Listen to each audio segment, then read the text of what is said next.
नए व्लॉग में असां हाज़िर आहियूं। अॼु जो सफ़रु आहे असांजो ॻोठ खां अमरकोट सिटी। असां नंढिड़ो क्लिप ठाहे रवाना थींदा आहियूं। नंढड़ियूं सोमजीमल साईं लेक्चरार साहिब जूं सपना। हाणे असां रोड ते आहियूं पंहिंजे ॻोठ जे। आसे पासे में दिलकश ॻोठ जा नज़ारा आहिनि। असांजो बाइक ते सफ़रु आहे। सफ़र सां गॾु वाशदेव आहे, रिजूमल आहे। तमामु ज़बरदस्त हीउ ॻोठ ढढिरो आहे ऐं ढढे जा ई मंज़र आहिनि।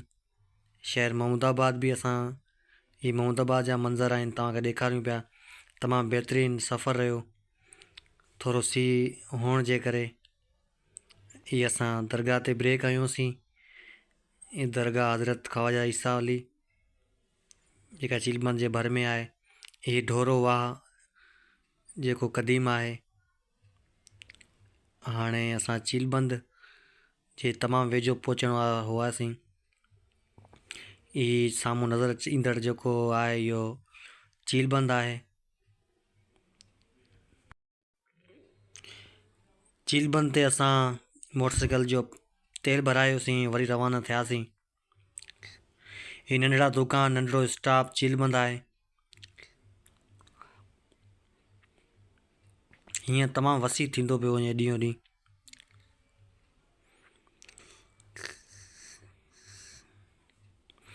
चीलबंद जो मेन स्टॉप आहे जिते पुलिस चौकी बि आहे। हसीन नज़ारा चीलबंद जे अॻियां आसपास जा आहिनि जिते फसल कणक तयारु आहे।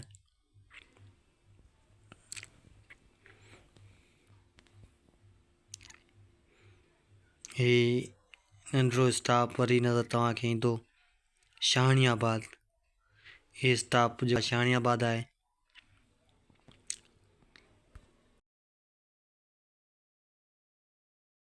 शाहणीआबाद खां अॻे असीं पहुतासीं वारस पंप। इहो बि नंढिड़ो कंहिं टाइम में शइ हूंदो हो, नंढड़ा दुकान हूंदा हुआ। हींअर माशाल्लाह तमामु ज़बरदस्त ॾींहों ॾींहुं तरक़ी कंदड़ आहे। वारस पंप आहे।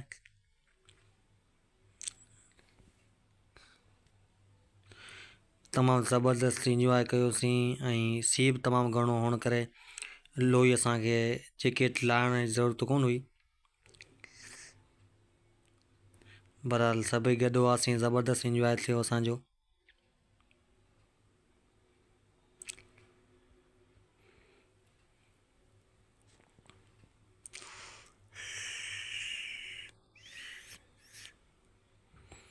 केॾो न हसीन दिलकश रोड रस्ता सफ़र।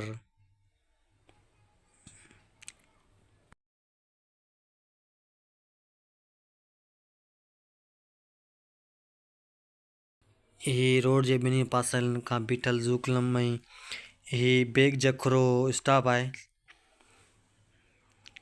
तमामु नंढिड़ो स्टॉप आहे। वरी हलंदे हलंदे असां जेको आहे पठो स्टॉप जेको डुगू रोड ऐं उमरकोट रोड ते लॻंदो आहे। सिरनि जा भठा आहिनि।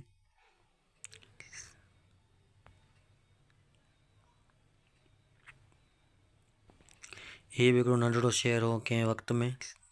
हींअर दुकान ई दुकान आहिनि। तमामु वॾो शहर थींदो वञे पियो। उमरकोट जे वेझो थींदो पियो वञे। जोगियुनि जी कॉलोनी आहे। साम्हूं नज़र ईंदड़ दड़ो, कोलियुनि जो दड़ो जंहिंखे चऊं, उहा ॻोठ साम्हूं नज़र ईंदड़ आहे। वरी असां हिते ब्रेक कयोसीं जिते कुझु तस्वीरूं वीडियो क्लिप्स ठाही मन खे ख़ुशि कयोसीं।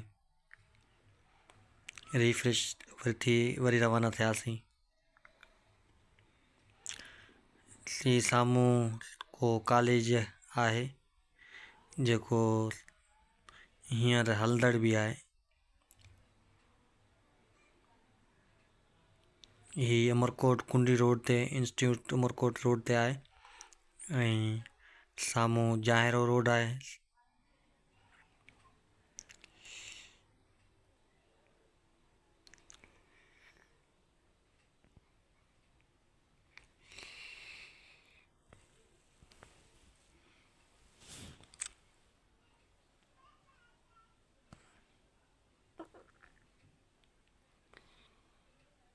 ही उमरकोट शहर जो इंडस शादी हाल है। असां उमरकोट पहुची चुका आहियूं। ही उमरकोट जा ख़ूबसूरत नज़ारा तव्हांजे साम्हूं आहिनि।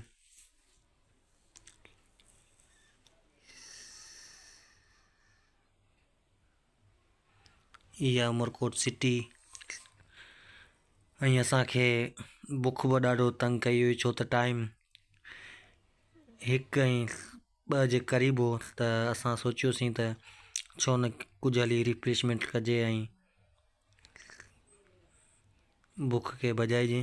त ही उमरकोट जो 3 तलवार चौक आहे। इन्हनि खां असां राइट साइड ते जेको आहे टर्न कयोसीं, जिते जी साम्हूं बिरयानी आहे। अक्सर असां हितां खाईंदा रहंदा आहियूं। तमामु मशहूरु बिरयानी आहे, सुठी बिरयानी आहे। ही तव्हांजे साम्हूं ख़ान स्पेशल छोला बिरयानी, जिते असां सभई असांखे वेटर टेबलूं ऐं कुर्सियूं ॾिनियूं। असां वेठासीं, बाइक बीहारियोसीं तमामु बहितरीनु नमूने सां। असां सभई कुर्सी ते वेठासीं। ही रोड आहे ऐं ही बिरयानी जो नंढिड़ो ठेलो लॻल आहे, पर ज़बरदस्त बिरयानी आहे। सभई वेठासीं, वेटर खे असां ऑडर ॾिनोसीं। बसि वेटर जे इंतज़ार में 2 टे तस्वीरूं वीडियोज़ ठाहियासीं, कचहरी बि कईसीं। ऐं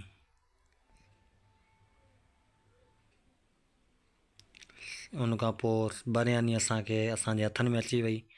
वेटर असांखे बिरयानी ॾिनी। असां वरी हर को पंहिंजे पंहिंजे प्लेट सां लॻी वियो। ही बिरयानी स्पेशल ऐं सुठी बिरयानी आहे। तव्हां बि कॾहिं कुंडी अचो, उमरकोट अचो त खाइजो। ऐं ही जेको आहे असां सफ़ा हज़म कईसीं। पा सभिनी वरितीसीं 8 प्लेटूं पा जूं। तक़रीबन 10 मिंटनि में गॾकाए वियासीं। वरी बिल वग़ैरह भरे करे असां रवाना थियासीं अॻिते जे सफ़र लाइ।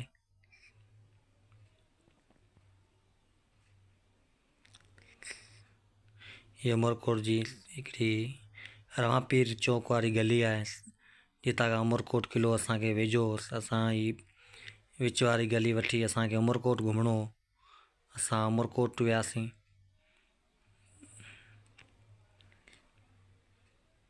ही उमरकोट साम्हूं नज़र ईंदड़ उमरकोट जो क़िलो आहे।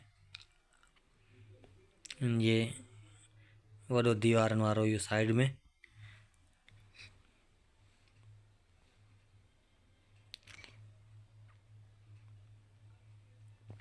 ही साम्हूं दुकान आहिनि ऐं ही साम्हूं उमरकोट जो क़िलो आहे। उमरकोट जो क़िलो तारीख़ी क़िलो आहे, जिते हज़ारे माण्हू जेके आहिनि इंजॉय करणु घुमणु सियाह ईंदा रहंदा आहिनि। त असां बि अॼु टूर घुमण जे हिसाब सां ठाहियो हुओसीं। साईं लेक्चरार साहिबु सोमजीमल ऐं वासुदेव रिजूमल, साईं सोमजीमल जूं न्याणियूं ऐं असां सभु गॾिजी 2 मोटरसाइकिलनि ते कुंडली खां उमरकोट निकिता हुआसीं।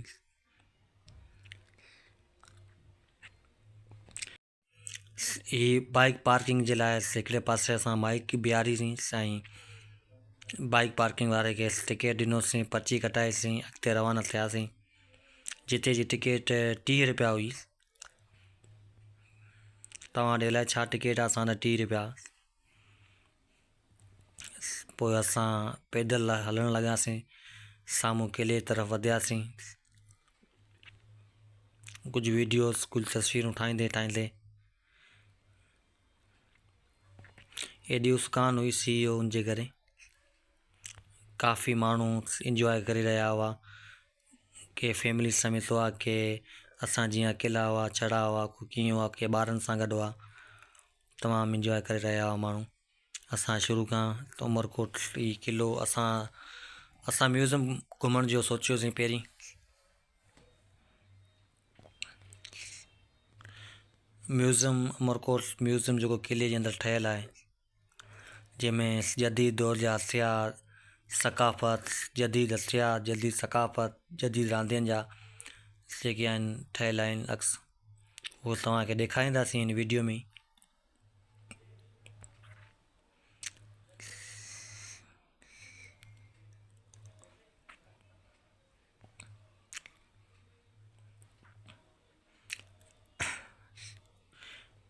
थर म्यूज़ियम जे टिकट वारे खां असां टिकट ॾिनोसीं ऐं असां वरी अंदरि वियासीं थर म्यूज़ियम में। हिकिड़ी वीडियो ठाहीसीं क्लिप्स, उन खां पोइ वरी अंदरि रवाना थियासीं।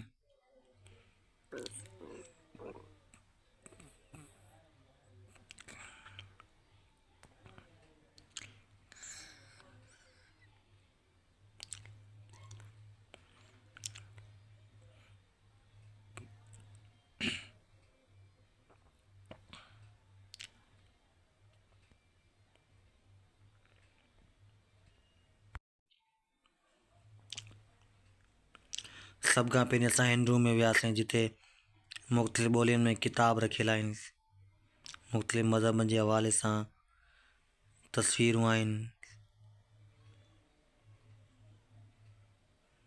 ऑटोग्राफी आहे। हुन खां पोइ असां वरी ॿिए रूम में वियासीं। हिते असां कुझु तस्वीरूं कढियूंसीं।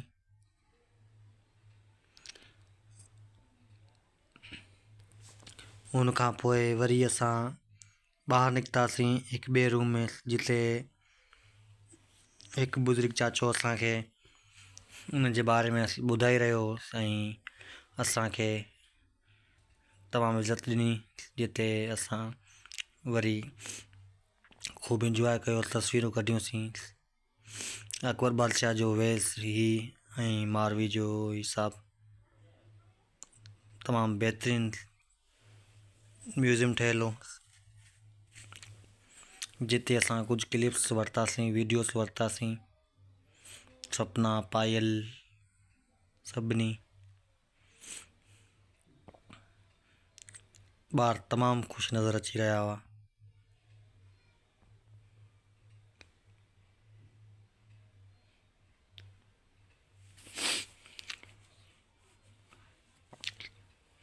हुतां खां निकितासीं वरी असां जदीद दौर जेके लोहार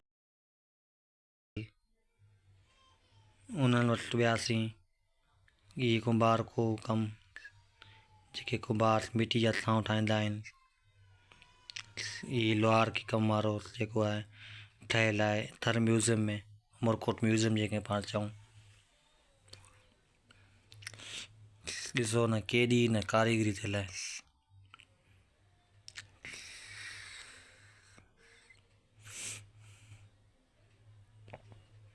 हे काको कुंभार जेको जॾहिं वञूं था दिला ठाहींदो रहे थो, कॾहिं वहे कोन थो, मतिलबु पंहिंजी रोज़ी सां लॻियलु आहे। इहो बि हुनर आहे हिकिड़े क़िस्म जो।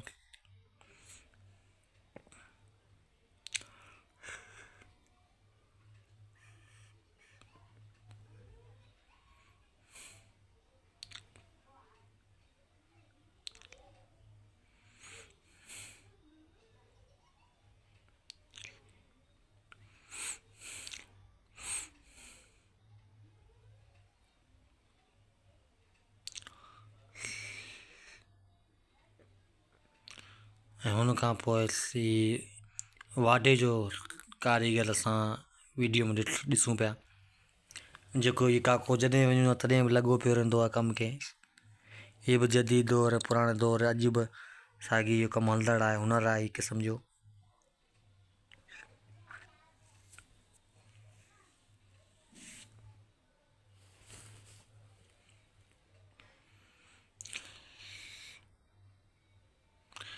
हीअ पुराणे दौर जी गिंड, अटो बि हिन में पीसियो वेंदो ऐं ॿाचर या का शइ,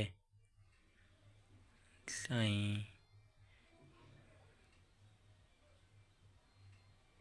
ॾिसो केॾी न आर्ट जी कमाल आहे, ॾिसो त सही, तमामु ज़बरदस्त नमूनो, ॾाढो इंजॉय कयोसीं।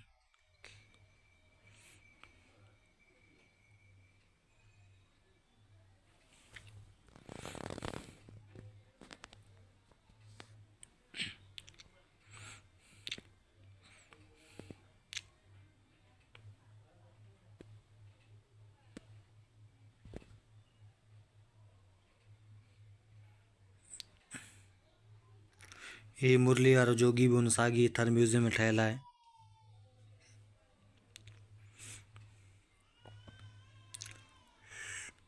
हिते बि काफ़ी वीडियोस काफ़ी क्लिप्स ठाहियासीं। हीअ हर कंहिंजो पंहिंजी सकाफ़त, पंहिंजो वेस, हर ॿोली जो पंहिंजो वेस हो, जेको बि इंसान म्यूज़ियम में ठहियलु आहे। अॻे दौर में जेके हर कंहिंजो पंहिंजो वेस हूंदो हो।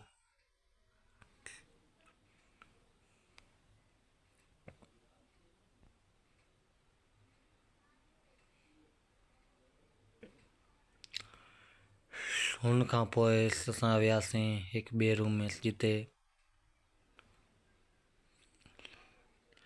तारीख़ी पुराणियूं चादरूं, लोहियूं, वेस, हर क़िस्म जा पियल हुआ।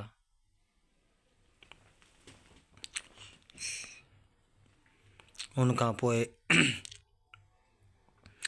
असां आख़िरी में वियासीं जदीद दौर जा हथियार, जेके अकबर बादशाह जे दौर जा उन्हनि दौरनि में इस्तेमालु थींदड़ हुआ, जंहिंजो आम रवाज हो। त हुन में ही सभु उहे मूर्तियूं जेके मोहनजोदड़ो में मिलियूं, उहो बि हिन आख़िरी रूम में मौजूदु हुयूं, जेके काफ़ी ॼाण असांखे मिली हुन मां।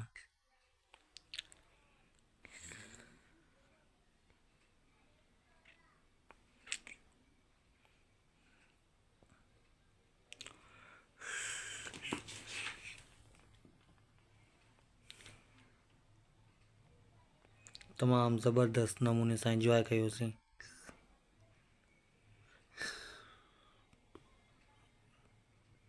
हुन खां पोइ वरी घुमी फिरी ॿाहिरि म्यूज़ियम में आयासीं, जिते कुझु वीडियो क्लिप्स तस्वीरूं कढियूंसीं, कुझु छांव जो बि मज़ो वरितोसीं। टाइम तक़रीबन 3 साढे 3 जे वेझो हो।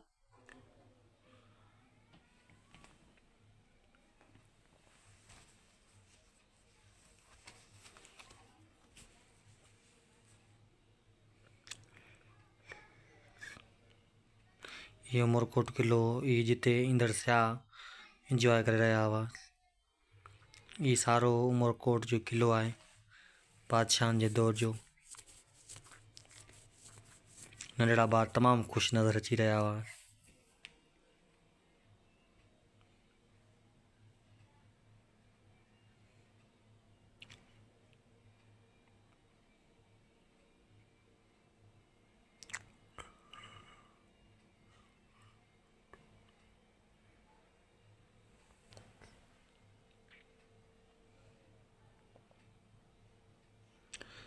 हुन खां पोइ वरी असां क़िले जे वेझो पहुतासीं।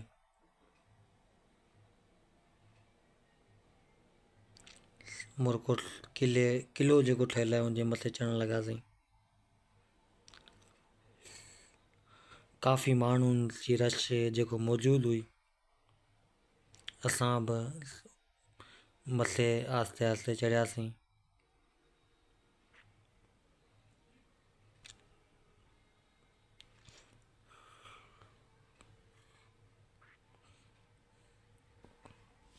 हर माण्हू पंहिंजे पंहिंजे मोबाइल तस्वीरनि इंजॉय में मसरूफ़ हुयो। तमामु बहितरीनु माहौल, क़िले जी ऊचाई खां उमरकोट जा ख़ूबसूरत नज़ारा लॻी रहिया हुआ।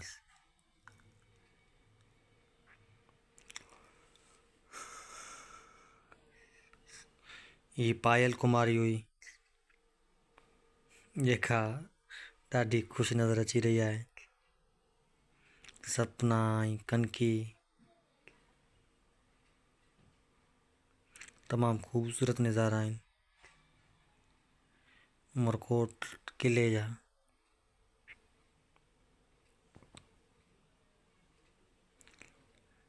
छा त मंज़र आहिनि मथां खां। उमरकोट जे क़िले तां बि कुझु मंज़र तव्हांजे साम्हूं पेश आहिनि।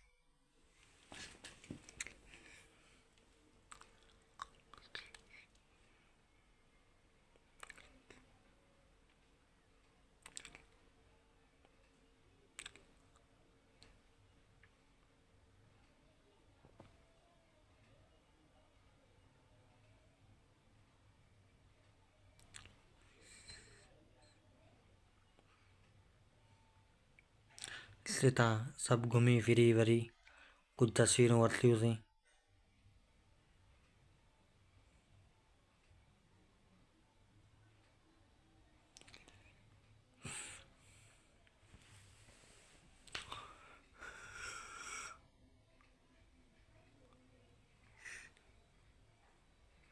वरी वापसी साॻी सीढ़ियुनि खां हेठि लहण लॻासीं।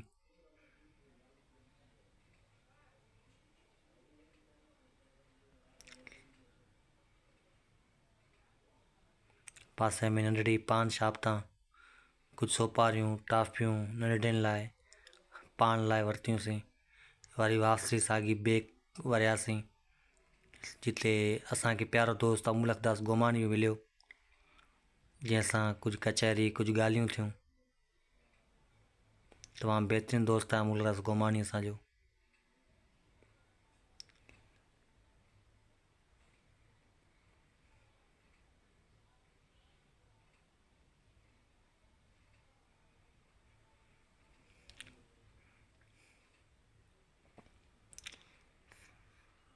हुन खां पोइ बाइक ते वरी वापसि बेग साॻी नमूने सां साॻी रोड तां थींदा अमरकोट शहर जी गलियुनि मां थींदा वापसि वरियासीं।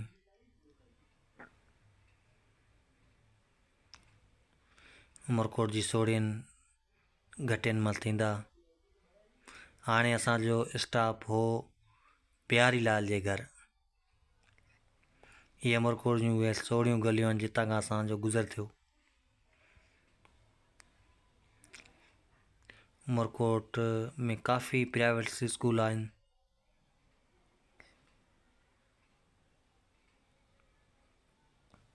अमरकोट में पढ़ाई जो माहौल बि तमामु बहितरीनु माहौल आहे।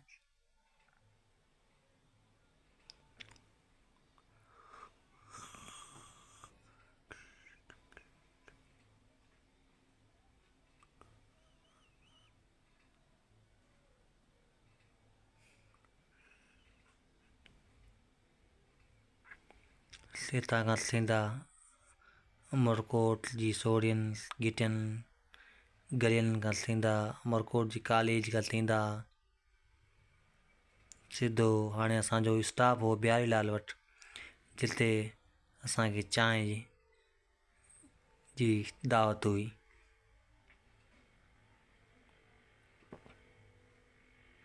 हीउ रस्तो अमरकोट ऐं सूरज पार्क ॾांहुं वेंदड़ आहे।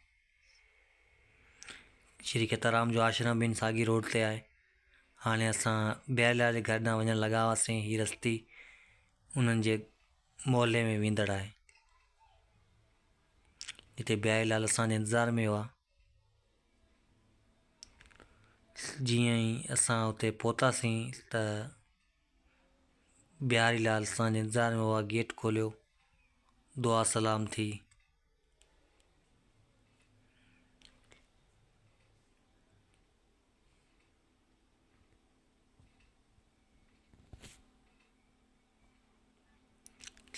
असांखे बाइक ॿाहिरि बीहारे असां उताक में वञणु लॻासीं।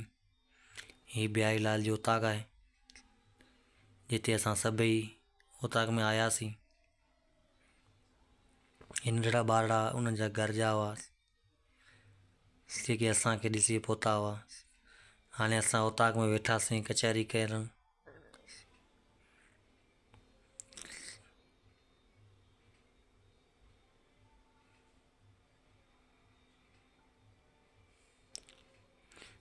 कुझु मिंट कचहरी करण खां पोइ असां बिहारी वारनि जे घर वियासीं, जिते रिफ्रेशमेंट थी करे सभई अंगण में वेठा हुआसीं कुर्सियुनि ते खट ते। कुझु कचहरी कुझु ॻाल्हियूं कुझु मोहबत वंडीसीं। हुन खां पोइ असांजे लाइ तेसीं चांहि ऐं बिस्किट तयारु थी पहुची चुका हुआ। सो दिलीप कुमार बिहारी लाल जो नंढो भाउ आहे, जेको भॼी मुंहिंजे ख़्याल में मोकल जे करे घर हुआ, जिन सां कचारी थी। बिस्किट चांहि जो मज़ो वरितोसीं। वरी वापसि रवाना थियासीं, पंहिंजी मंज़िल ॾांहुं रवाना थियासीं। ही सूरज पार्क जी रोड आहे।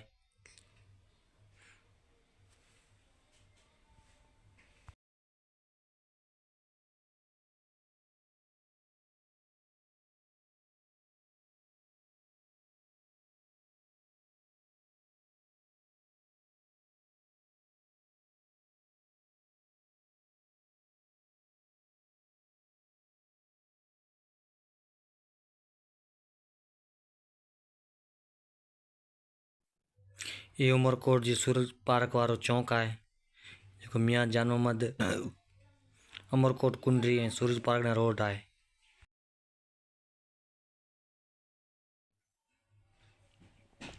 हितां खां थी असांखे असांजे मासात जे घर वञिणो हो, जेको पिणु हिन सूरज पार्क जे रोड ते मौजूदु आहे। उन्हनि जो घर सूरज पार्क खां हलंदे थोरो अॻियां उन्हनि जो घर अचे थो। हीउ सूरज पार्क आहे। हीउ सूरज पार्क जो रोड आहे।